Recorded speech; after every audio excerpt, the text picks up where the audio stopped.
Ué, travou? Epa, beleza. Tô aqui pra corrigir uma gafe.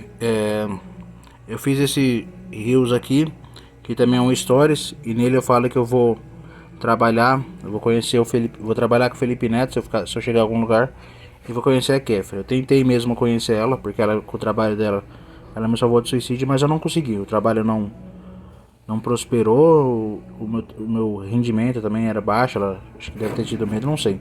Sei que eu mandei mensagem, ela não respondeu, eu acabei partindo pra outra, eu vou tentar conhecer a Morena. Mas não é isso que é o ponto. O ponto é que isso aí que eu fiz, esse story aí, esse Reels, é o mesmo Reels e o mesmo Stories. Ele é uma paranoia. Isso é uma esquizofrenia que eu tive. Eu sofro de paranoia e esquizofrenia em grau leve. E isso é um exemplo disso. Eu não vou deletar o Reels, não vou deletar o Stories. Quem quiser ir lá ver que é realmente paranoia. Então, não é real, é coisa da minha cabeça. Tomara que tenha dado um minuto aqui.